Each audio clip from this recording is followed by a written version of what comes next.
Alors bonjour, je suis ravie aujourd'hui de vous présenter Stéphanie Milot, qui est auteure, conférencière et fondatrice du programme ADN du succès. C'est bien ça? C'est bien ça, bonjour Sophie. Bonjour, alors d'abord je précise qu'on est à Miami, je ne sais pas si vous voyez les palmiers, on voulait faire ça dehors mais il y avait trop de vent, ça c'est vraiment dommage. Donc l'ADN du succès, Stéphanie, quand on dit ADN ça fait penser à code génétique, etc. Oui. Est-ce que ça veut dire qu'on est programmé, qu'il y a des gens qui réussissent et d'autres pas? Alors c'est une bonne question. Ce qu'il faut savoir, c'est qu'avec les nouvelles recherches qui sont menées depuis quelques années en neurosciences, on sait aujourd'hui que oui, il y a une portion, Sophie, qui est génétique. Il y aurait un 40% de notre propension à réussir qui viendrait de notre génétique. C'est quand même non négligeable. Oui. Il y a un 10% qui serait ce qu'on appelle le facteur chance. Donc, tu sais, le timing, être à la bonne place au bon moment. Ça, c'est le facteur chance sur lequel on a très peu de pouvoir. Ceci étant dit, et c'est la bonne nouvelle, il reste un autre 50% qui est les stratégies, les actions qu'on met en place, les comportements qu'on décide d'adopter, les habitudes qu'on décide de développer ou se défaire. Alors, oui, il y a une portion génétique, mais ce qu'il faut savoir, c'est qu'on peut se programmer pour avoir du succès. Super. Pour atteindre aussi nos objectifs, parce que c'est ça, en quelque part, si on veut avoir du succès, quel que soit le succès qu'on veut avoir, que ce soit au niveau financier, que ce soit au niveau de notre vie de couple, que ce soit au niveau de notre santé, que ce soit de dire je veux partir en affaires, quel que soit l'objectif, on se fixe un but, mais on veut réussir. Alors oui, il y a une portion génétique, mais la bonne nouvelle, ce n'est pas que génétique. D'accord. Et ça me donnait envie de te poser la question, qu'est-ce que c'est réussir? À un moment, je me suis dit, voilà. C'est une bonne question parce que réussir, souvent les gens vont avoir la connotation quand on pense au mot succès. Moi, souvent, j'écris des articles où je fais des vidéos sur le succès. Et il y a toujours quelques personnes qui vont m'écrire en disant « Ah, mais pour moi, l'argent, c'est pas important. » C'est pas juste ça, le succès. C'est loin d'être juste ça. Le succès, ça peut être, oui, la réussite financière, mais c'est aussi la réussite professionnelle. Ça peut être la réussite dans ta vie de couple. Ça peut être la réussite dans tes relations, la réussite dans votre rôle de parent. Donc, c'est vaste, hein, la réussite. Je veux être une bonne mère, je veux être une bonne amie, je veux être là pour les gens qui m'entourent. Donc, pour moi, c'est de réussir dans toutes les sphères de notre vie qui sont importantes pour nous. C'est important. Exactement. D'accord. Et donc, est-ce que tu peux nous en dire un peu plus sur cette programmation qu'on peut réaliser soi-même? Comment on peut faire? Bien, ce qu'il faut savoir, Sophie, c'est que depuis plusieurs années, les recherches qui sont menées en neurosciences et sur le cerveau nous en ont appris beaucoup. Il y a beaucoup de choses qu'on utilisait, et on va en parler tout à l'heure, entre autres la visualisation. Ça fait des années qu'on utilise ça. C'est rien de nouveau. Ce qui est nouveau, c'est qu'on sait aujourd'hui pourquoi ça fonctionne. Et moi, en fille rationnelle que je suis, je l'utilisais, mais aujourd'hui, j'aime être capable de comprendre pourquoi ça fonctionne. Donc, évidemment, quand on parle de se reprogrammer, c'est d'une part, Sophie, d'aller défaire les croyances souvent qui nous limitent. Quand on parle des croyances qui nous limitent, c'est toutes les phrases qu'on se tourne en boucle dans notre tête et qui font que malheureusement, souvent, on n'atteint pas nos objectifs. Prenons des exemples concrets. Oui. La personne qui dit « Moi, je veux perdre du poids » ou « Je vais atteindre mon poids santé ». Mais là, quand sa cassette part dans sa tête, elle se dit « Bien, voyons donc, toute ma vie, j'ai eu un problème de poids. Toute ma famille est en surpoids. On n'a jamais été mince dans ma famille. Pourquoi est-ce que je serais mince? » Donc, il y a un discours intérieur qui part et qui est évidemment très aliénant. Mais en quelque part, c'est une question de croyance. Et c'est faux, cette croyance-là. C'est pas parce que vous avez toujours été en surpoids, on prend cet exemple-là, ou que toute votre famille a un problème de poids, que nécessairement, vous devez acheter cette idée-là. Et si vous achetez cette idée-là, bien, évidemment, vous allez continuer à entretenir ça. Donc, il y a souvent des croyances qu'on a depuis toujours, qu'on n'a jamais remis en question, qui nous ont été transmises par notre famille, par nos amis, par un enseignant qui a pu être significatif dans notre vie, un enseignant qui a pu nous aider, mais il y en a aussi qui ont pu nous nuire. Hein? Un enseignant qui aurait pu... Vous dites ça, enseignant en Europe? Alors, un enseignant, exemple, qui a dit à un jeune enfant, tu ne feras jamais rien de bon dans la vie ou tu ne réussiras pas, mais malheureusement, il y a certains enfants qui ont décidé de croire à ça et qui, toute leur vie, a été dictée par ça. Imagine la catastrophe. Alors, l'idée, c'est ça, c'est d'aller prendre conscience qu'il y a souvent des croyances qui font en sorte qu'on s'auto-sabote, mais on peut les défaire. On peut créer ce qu'on appelle des nouvelles connexions neuronales. Une des recherches récentes qu'on a fait en neurosciences dans les dernières années, c'est ce qu'on appelle la neuroplasticité On va faire ça simple. La neuroplasticité, c'est qu'on sait aujourd'hui que le cerveau est malléable. On a longtemps pensé qu'on ne pouvait pas transformer le cerveau. Aujourd'hui, on sait que oui. On peut créer des nouvelles connexions neuronales lorsqu'on commence à adopter de nouvelles habitudes, ou on peut se défaire de certaines connexions neuronales lorsqu'on cesse d'adopter une habitude. Et ça, c'est fantastique. Ça nous permet de... Moi, ce que j'aimerais que les gens qui nous écoutent aujourd'hui réalisent, c'est... Dites-vous une chose, si dans le passé, il y a des objectifs que vous n'avez pas réussi à atteindre, malheureusement, peut-être que vous avez acheté l'idée que j'ai jamais réussi, donc j'y arriverai pas. Je veux qu'immédiatement, on arrête de se dire ça. Parce qu'avec les nouvelles recherches, on sait que si on a la bonne recette, les bonnes stratégies, les bons outils, on peut changer, on peut créer des nouvelles connexions neuronales qui vont faire en sorte qu'on va atteindre éventuellement nos objectifs. Et ça, c'est extraordinaire. Et alors, j'ai une question, comment on fait pour trouver ces croyances limitantes? Moi, souvent, parce qu'évidemment, on pourrait en parler toute la journée, mais souvent, ce que je vais dire aux gens, c'est regarde les sphères de ta vie qui ne vont pas à ton goût. Et pose-toi la question, quelles sont mes croyances? Prenons un exemple concret. Vous dites, moi, toute ma vie, ça a été difficile dans ma vie de couple. J'ai toujours eu, par exemple, des hommes à problème ou des hommes qui ne souhaitaient pas s'engager. Qui n'étaient pas libres, ou bon, etc. Mais moi, si c'est ce que je vivais, je me poserais la question, c'est quoi mes croyances par rapport à l'amour? C'est quoi mes croyances par rapport à la vie de couple? Est-ce que j'ai la croyance, par exemple, que tous les hommes sont infidèles? Est-ce que ma mère me dit, les maudits hommes? Il y en a. Et ça a peut-être dicté, évidemment, vos comportements qui ont fait en sorte que, consciemment, mais souvent inconsciemment, vous avez été vers des hommes, par exemple, qui n'étaient pas pour vous, qui n'étaient pas libres, qui étaient infidèles. Et ça, c'est un exemple, mais on pourrait en donner plein. La personne qui dit, par exemple, moi, qu'est-ce que tu veux? Dans ma famille, on a toujours été vécu sous le seuil de la pauvreté, où on était très modeste. Je ne peux pas atteindre l'indépendance financière. Mais ça, c'est une croyance qui est excessivement limitante, qui nous limite. Mais est-ce qu'on est capable d'aller chercher des exemples, des preuves du contraire? Est-ce qu'il existe dans le monde entier des gens qui sont issus de familles modestes et qui ont réussi financièrement de façon extraordinaire? Non seulement ça existe, Sophie, il y en a plein.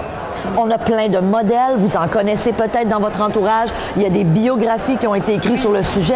Alors, l'idée, c'est de voir quelles sont les sphères de ma vie qui ne vont pas à mon goût, qui ont besoin d'être améliorées. Et ensuite, posez-vous la question, quelles sont mes croyances? C'est quoi mes croyances par rapport à l'argent? C'est quoi mes croyances par rapport à la santé? Moi, j'ai une amie qui a un discours intérieur qui est le suivant. Elle dit toujours qu'elle a une santé fragile. Elle dit, depuis que je suis jeune, moi, je suis malade. Et d'après vous, est-ce qu'elle est toujours malade? Bien sûr. Puis je lui ai dit, arrête de dire ça, ça n'a pas de sens. Tu t'es programmé depuis 40 ans à dire, j'ai une santé fragile, je suis toujours malade, j'avais 2 ans et puis j'étais malade. Donc, toute sa vie, ça a été cette histoire-là. Donc, elle a avantage à prendre conscience de cette croyance-là. Quelle est ma croyance par rapport à ma santé? Qu'est-ce que je me répète? Quel est mon discours intérieur qui est récurrent et qui fait que j'ai ces résultats-là dans ma vie? Et ça, Sophie, c'est la façon la plus simple. D'accord. De vraiment prendre conscience de nos croyances. Alors, pour les personnes qui ne connaîtraient pas bien ce qu'est une croyance, est-ce qu'on peut dire que c'est une généralité, quelque chose qu'on se répète sans vérifier si c'est vrai, surtout? Et habituellement, une croyance qui nous limite, on est capable d'aller prouver, de faire la preuve du contraire. On est capable de prouver que c'est une croyance qui n'est pas vraie, qui est fausse. Qu'il y a des exceptions. Qu'il y a des exceptions et souvent, il y a plein d'exceptions. Voilà, c'est ça. Moi, je dirais, il faut chaque fois se demander, est-ce que c'est pour tout le monde et est-ce que c'est tout le temps? Exactement. Si c'est pas pour tout le monde et si c'est pas tout le temps, on peut penser que c'est une croyance et que du coup, on peut la transformer. Exactement, tout à fait. Parce que moi, je vois aussi des gens, tu vois, qui disent, c'est comme ça, c'est la vérité, c'est la réalité. Et alors, ça, c'est une façon de se piéger, faites attention. Et c'est leur réalité à ce moment-là. Et ils ont décidé que leur réalité allait être ça. Mais pourquoi votre réalité ne serait pas différente à partir d'aujourd'hui?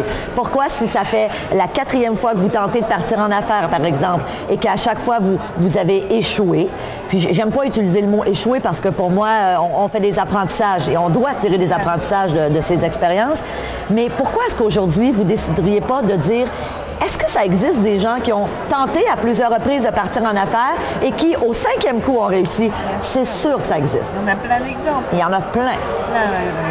Il y en a plein. l'auteur d'Harry Potter, Disney, Walt Disney, etc. Il y en a plein très connus et qui ont très très bien réussi. Tout à fait. Alors, est-ce que c'est ça que tu appelles l'autoprogrammation? L'autosuggestion, c'est autre chose. Ouais. Les croyances, c'est ce qu'on croit comme vérité et qui fait en sorte que ça peut être une bonne croyance. Parce qu'on a des croyances à l'inverse, puis il faut le dire, Sophie, c'est important, on a des croyances qui nous aident énormément. Moi, j'ai la croyance que je suis née sous une bonne étoile et que pour chaque difficulté, mais moi j'appelle ça des défis, j'aime pas utiliser difficulté, il y a toujours une solution. Quand tu as cette croyance-là dans la vie, quelle croyance aidante? Mon conjoint a toujours eu la croyance, quand je l'ai connu, il disait toujours, quand il n'y aura plus d'argent, il y en aura d'autres. Quelle belle croyance! Ah oui, oui. Il n'a jamais été inquiet de son avenir financier.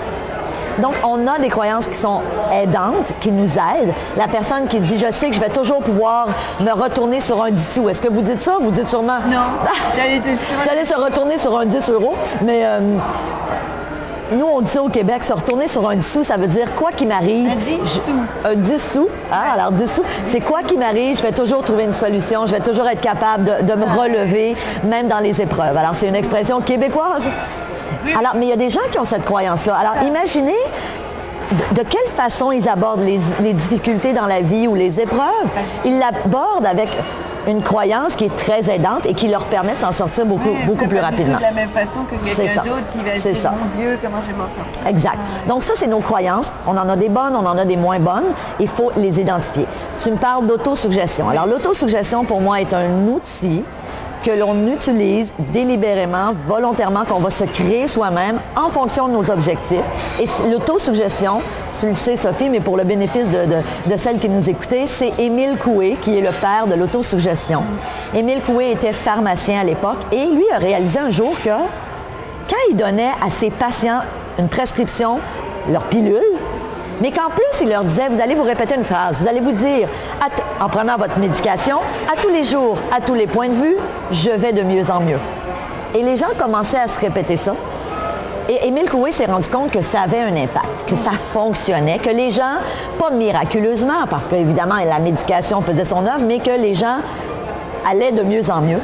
Et c'est pour ça qu'on l'appelle le père de l'autosuggestion, c'est qu'il a réalisé que lorsqu'on commence à s'écrire des phrases en fonction des objectifs qu'on veut atteindre et qu'on se les répète très souvent, pas une fois par jour, pas 2 fois par jour, des dizaines et des centaines de fois, éventuellement, le subconscient finit par croire que c'est vrai.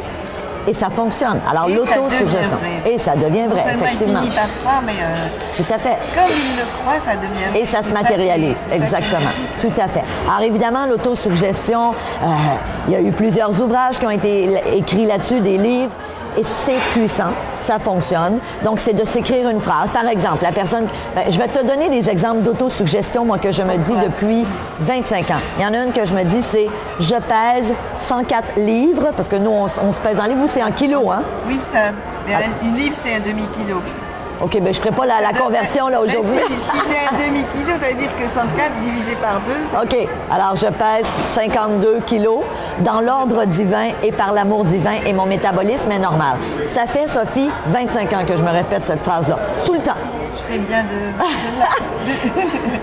J'aime bien répéter.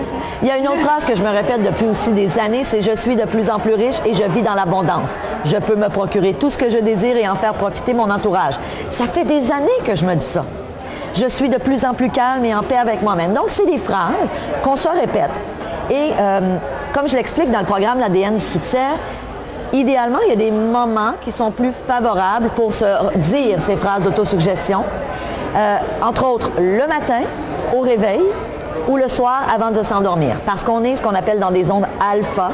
Des ondes alpha, qu'est-ce que c'est? C'est une onde qui nous permet d'être beaucoup plus réceptifs et éventuellement, parce qu'on les redit, on peut même les enregistrer, nos autosuggestions, et à un moment donné, ben, ça fonctionne encore plus dans ces moments charnières-là. Ceci étant dit, on peut le faire tout au cours de la journée.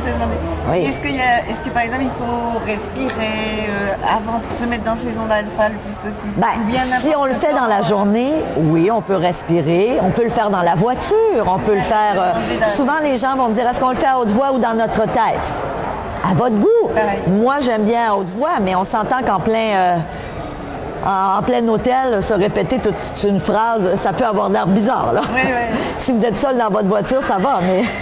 Alors c'est ça. Donc... est-ce que ça marche mieux, par exemple, si on associe en bougeant OK. ou en écoutant de la musique? Bon. Est-ce que c'est juste la phrase ou il y a moyen d'amplifier encore?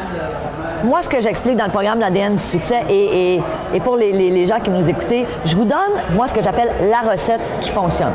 C'est d'utiliser d'une part l'autosuggestion, donc de se créer des phrases en fonction des objectifs que vous voulez atteindre. Ensuite, de le mixer, est-ce que vous dites ça, mixer, Oui, de le jumeler avec la visualisation. Ah ben alors là, précise-nous ce que c'est la visualisation. OK, la visualisation, c'est le fait d'avoir une image très claire de ce qu'on veut. OK? La visualisation, on la fait habituellement avec les yeux fermés et on se voit avec notre objectif atteint. Par exemple, je me vois, je ne sais pas moi, si votre objectif c'est de partir en affaires, je me vois à la tête de mon entreprise. Ou encore, vous voulez atteindre un poids santé. Hein? Alors, je me vois avec mon poids santé, dans mon petit bikini, etc., etc. Alors, l'idée, c'est vraiment d'avoir une image très claire. Alors, autosuggestion plus visualisation. Et la troisième chose, super importante, y associer des émotions. Toute la portion ressentie. C'est prouvé que tout ça fonctionne encore de façon plus puissante lorsqu'on y ajoute les émotions. Comment est-ce que vous allez vous sentir lorsque vous aurez atteint votre poids santé? Comment vous allez vous sentir lorsque vous aurez rencontré l'âme sœur? Comment vous allez vous sentir lorsque vous allez démarrer votre entreprise ou lorsque vous allez vivre dans l'abondance, lorsque vous serez indépendant financièrement? Et ça, c'est très puissant, d'y ajouter l'émotion. Alors, c'est vraiment une recette en 3 temps. Je me fais une phrase d'autosuggestion, une ou quelques phrases. Je me fais une image claire de ce que je veux, donc une visualisation. Et troisièmement, j'y associe l'émotion. Recette ultra puissante. Génial, merci de l'avoir dit. Alors, j'avais quelques questions qui me sont venues pendant que tu expliquais. J'en ai une, mais c'est pas celle que je voulais poser en premier, mais c'était est-ce qu'on peut avoir plusieurs phrases? Parce qu'on était parti de là, puis on a parlé de la visualisation, et tu parlais de l'autosuggestion et de se répéter des phrases. Est-ce qu'on peut se répéter des phrases différentes toute la journée? Ou est-ce qu'il vaut mieux d'en avoir une, deux? Est-ce qu'il y a un minimum, un maximum? Écoute, moi, j'en ai rarement plus que 5 que je fais à la fois. Et ce qu'il faut réaliser, là, souvent les gens disent « Mais mon Dieu, je vais juste faire ça toute la journée. » Non, non. On a en moyenne 64 000 pensées par jour, Sophie. 64 000. C'est impossible d'analyser toutes nos pensées, évidemment. Mais ce qu'il faut savoir, c'est que c'est impossible de ressentir à la fois une pensée agréable et désagréable. Oui. OK? C'est impossible. Tu as une émotion. Ceci étant dit, moi, je dis aux gens, moi, ce que je fais, c'est que je me mets ce que j'appelle des reminders. Reminders, vous utilisez des rappels, des rappels. Et pour ce faire, moi, j'utilise des petits post-it. Oui. Hein? Alors, des petits trucs. Alors, quand j'ai une nouvelle autosuggestion, je vais en coller un petit post-it sur mon volant de voiture. Ensuite, j'en mets un dans la salle de bain. Ensuite, j'en mets un sur mon frigo. Vous utilisez le mot frigo, réfrigérateur? Bon. Frigidaire. Frigidaire, bon. Alors, j'en mets partout lorsque j'ai une nouvelle phrase parce que je ne veux pas oublier de la répéter. Et je l'insère avec mes autres programmations. Donc, évidemment, on se le dit le plus souvent possible. Et à la limite, si vous avez oublié dans la journée parce que tout va vite, parce que vous êtes dans le brouhaha, parce que vous êtes au travail, alors faites-les minimalement le matin au réveil et le soir avant de se coucher. Pendant combien de temps ça doit... On peut se le répéter une centaine de fois. Une centaine de fois. Et ce qui est très puissant, parce que là, peut-être que tu allais me poser la question, mais souvent les gens vont me dire, moi Stéphanie, c'est dur de visualiser. Oui. J'y arrive pas, c'est ça. J'y arrive pas. Moi, j'ai vécu ce défi-là au début. J'y arrivais pas. Je me fermais les yeux et là, soudain, poup, il y avait une idée en tête qui me disait « Ah, faut que tu ailles à l'épicerie. Faut que... il faudrait bien que tu retournes tel courriel. Il faudrait que tu rappelles ta maman. » Bon, blablabla. Et c'est vrai, hein, dans cette vie où tout va vite, où on est sollicité de toutes parts, d'avoir ce focus, cette concentration, c'est souvent un défi. Moi, la meilleure façon que j'ai trouvée, c'est de mettre de la musique. Donc, de me fermer les yeux, de me redire des phrases avec une musique. Et souvent, la musique m'aide à ajouter de l'émotion aussi. Oui. Alors ça, c'est un truc que je vous propose. que vous pouvez essayer et vous allez voir peut-être que ça va vous rejoindre. Est-ce que c'est forcément une musique planante, etc. ou ça peut être une musique très tenue? Alors, c'est une super bonne question. Moi, je choisis mes musiques en fonction de mon objectif. Alors, un exemple.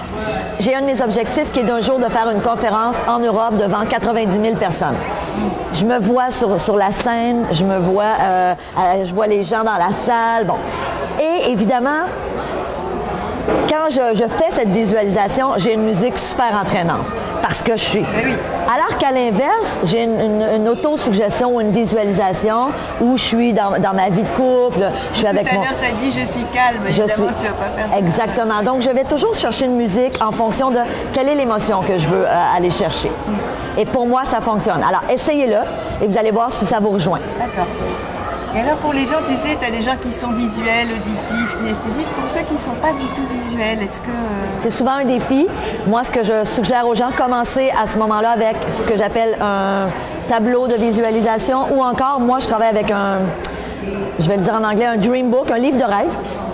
Alors moi, je préfère le livre, honnêtement, parce que je vais coller des images, j'écris beaucoup dans mon livre, alors qu'un tableau de visualisation, souvent, on va avoir juste nos images, on va avoir une petite phrase. Moi, souvent, j'écris beaucoup dans mon livre.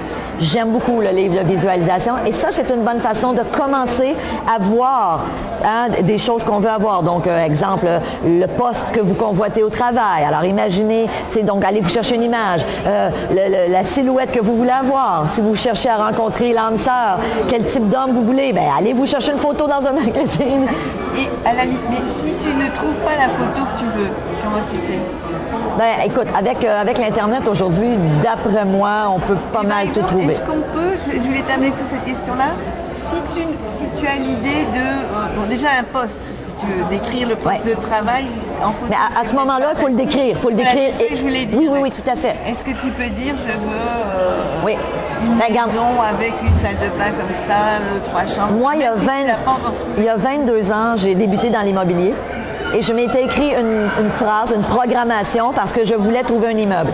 Et je me rappelle encore, après tant d'années, c'était quoi? C'était super bien décrit. J'avais écrit, je trouve un immeuble qui représente un excellent investissement avec d'excellents locataires qui est super bien loué. Bref, j'avais vraiment décrit à la lettre, mais c'était vraiment décrit. J'avais pas mis de photos parce qu'à l'époque, j'utilisais pas encore, j'étais dans la jeune vingtaine, je n'utilisais pas cette stratégie, mais ça a fonctionné. 22 ans après, j'ai toujours cet immeuble et non seulement il fonctionne bien, quand je relis tout ce que j'avais écrit, il répond en tout point à ce que j'avais écrit. Oui. Alors, il y a différentes façons. Pour les gens qui arrivent difficilement à visualiser, c'est souvent les gens qui sont plus auditifs. Voilà. C'est plus difficile pour eux. Ou kinesthésiques. Ils vont être dans le ressenti. Alors, à ce moment-là, le livre de rêve ou le tableau de visualisation peut très bien faire l'affaire, mais faites l'autosuggestion. L'autosuggestion, tout le monde peut le faire. C'est facile. Oui. C'est facile, exactement. Tout à fait. Et donc, le ressenti, est-ce que tu peux en dire un petit peu plus? Je pensais, tu sais, aux gens qui sont auditifs, qui vont se répéter, aux gens qui sont visuels, et les gens kinesthésiques, ça va être, eux, la portion ressenti. Donc, à la limite, ils ont plus de chances que les autres. Oui, ils ont plus de chances. C'est pour ça que moi, je donne le truc de la musique. Parce que je pense que tu vas être d'accord, la musique est souvent très propice pour nous induire un état. Souvent, on va réentendre une chanson qu'on a entendue il y a 20 ans, lorsqu'on a eu une première rupture amoureuse. Et puis, on ne sait pas pourquoi, mais on a comme... Toute l'émotion. Et ça fait 20 ans, on se rappelle souvent même plus du nom du gars. Mais... On se souvient. L'émotion remonte. C'est vrai, hein? Ou un beau moment où est-ce qu'on a entendu une chanson dynamisante, on était en feu et on était en pleine possession de nos moyens et on réentend cette chanson. Alors, le fait d'aller chercher une musique, pour moi, est très, très aidant, même pour les gens qui ne sont pas nécessairement à prédominance kinesthésique. D'accord. Donc, est-ce que c'est ça l'élément clé qu'il faut savoir? Oui, l'élément clé, pour moi, la recette, hein, et je l'explique dans l'ADN, mais c'est l'autosuggestion, la visualisation, mais tout ça combiné avec l'émotion. OK. Bon, je pense qu'on a fait le tour de la question. En tout cas, c'était... Merci! Je te remercie. Merci infiniment. Puis évidemment, ben, pour les gens là, de ton programme, si vous n'avez pas eu l'occasion de faire le défi 22 jours, hein, parce qu'on n'en a pas parlé. Ah, c'est vrai. Alors, mon défi, c'est un défi qui est gratuit sur le web. Donc, les gens peuvent le faire, défi22jours.com. Ça me fera un grand plaisir. Sophie, merci de ta confiance. Mais c'est moi qui te remercie de ta disponibilité et d'être venue ici nous partager tes meilleurs trésors parce que vraiment le ressenti. Ouais. Et puis tu incarnes tout à fait la réussite. Il faut voir comme tu es rayonnante. Et donc, je suis très contente que tu aies partagé tout ça avec nous. Un grand plaisir. Merci, Sophie. Merci. À bientôt. À bientôt.